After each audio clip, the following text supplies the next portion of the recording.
Hey guys, Gamezilla here. I'm back here again with another gaming video after it's been like a month or something. I don't know, but anyways, I'm back and that's what matters. So today I'm just gonna be doing a quick, not really that quick, but an overview of Plants vs Zombies Battle for Neighborville for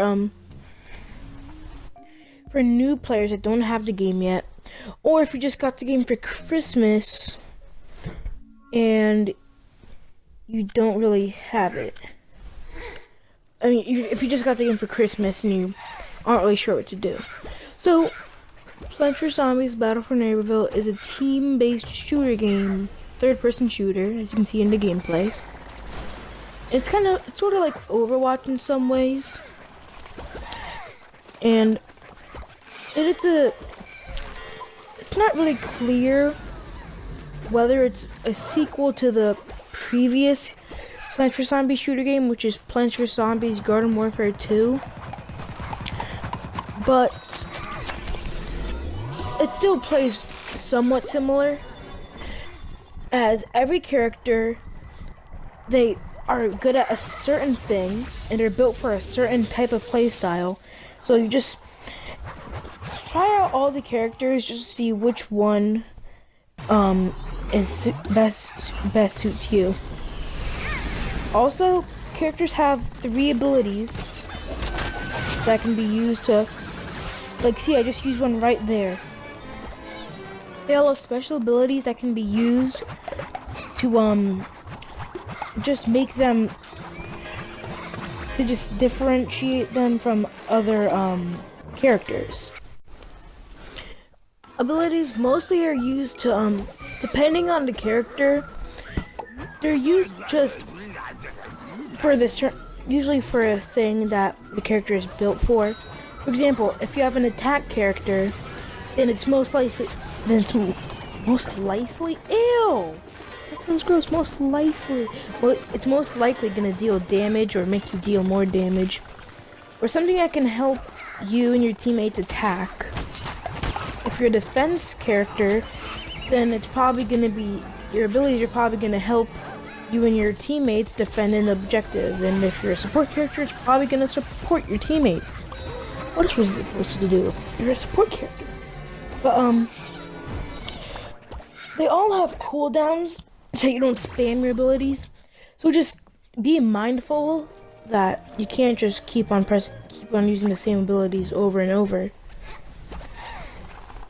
And try not to have all your abilities on cooldown at once, because that's pretty bad. Like, try to always have at least one ability not on cooldown, because if you can't use any of your abilities since you're all cooling down, then you won't be able to do much. So that's pretty much it. And now, it's more, if you're coming from Garden Warfare 2 or Garden Warfare 1, this game isn't that much like the previous games. It's more like an Overwatch kind of game. And it's like, every character is great at one thing, but if you try to do anything else, then you're probably gonna die and not win. So, yeah.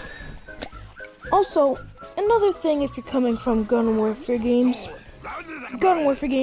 what made them different from other shooters is that they had something called variants. Every single character had like other mini characters that you could choose from that were different from the original character. For example, in the previous games there were ice characters that if you shot them enough times they would freeze. There were fire characters that when you damage an enemy they get lit on fire.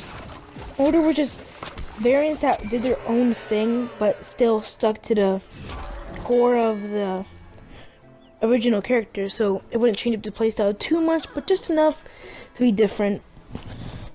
Now, this game doesn't have variants, which I think is what made a lot of people not like this game as much as the previous two.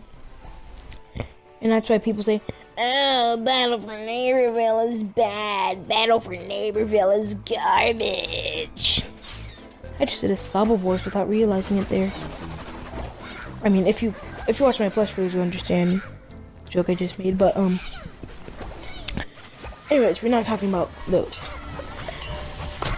So, yeah, the overall tone of this game, unlike a lot of pretty much every other shooter, it's like a fun and wacky vibe. Just didn't take itself seriously, so that they can just implement a lot of jokes without it feeling out of place.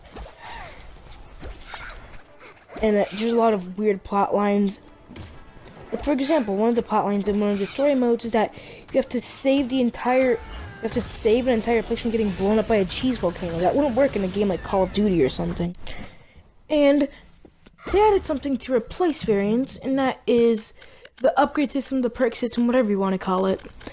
So you have 7 points that you can use, and each perk or upgrade takes up a certain amount, and usually the better it is, the more it will cost. And you can have 3 different sets of characters. You can have 3 different layouts of upgrades, and it's pretty cool. So I don't think it's as noticeable, but it's still pretty noticeable. And when you first spawn in the game, you will spawn in the hub world, or Giddy Park, whatever you want to call it. You go on this question mark, it will show pretty much everything there is to know about because basically this is where you get to everything. But one thing that it didn't work was this, and this is a big part of the game. This is the prize map. It's sort of like a free battle pass, like from Fortnite, except it's free. And yeah, and there's different paths you can choose, so it's not just a straightforward line. You can choose what you want to get, and you can go back later. Here are the game modes. There's always a limited time mode out for a week that has challenges attached to it. And here are the rest of them. Battle Arena, it's like a 4v4 mode. Turf Takeover, it's like you control the objective. There is also Team Vanquish, which is 8v8. Whoever gets 50 kills or vanquishes first wins. Graveyard Ops is kind of like a horde mode where you defend a spot from a bunch of enemies, CPUs. And then this is mixed modes. It's a bunch of like little game modes mixed together. And every match, it'll switch up the game mode. So just over here,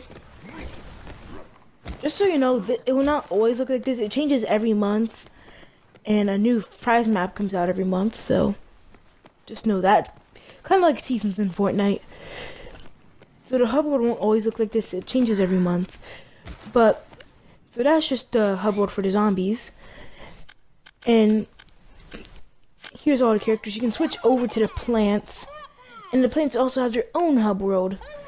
It's basically the same thing as the zombies, just it looks different and it's laid out different, but everything's the same. Just you can choose the game mode. There's a prize map. It's basically the same thing, just looks different, and things are in different places, but it has the same functionality as the zombie one. So when you level, so let's talk about XP. Use XP in pretty much every game to level up characters. So you can buy XP if you're a stupid noob, or I can't get XP the normal way because you're bad at the game, or if you just don't feel like getting out of the way and just want to get it really quick, and you don't have time to just play a whole other match.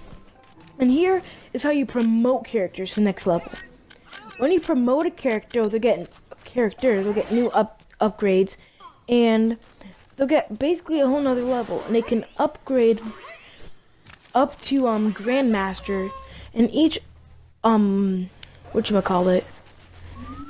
each rank, kind of, I don't know how to put it. When you promote a character, they can level up 10 times until they get to Grandmaster. I'm not sure really how Grandmaster works.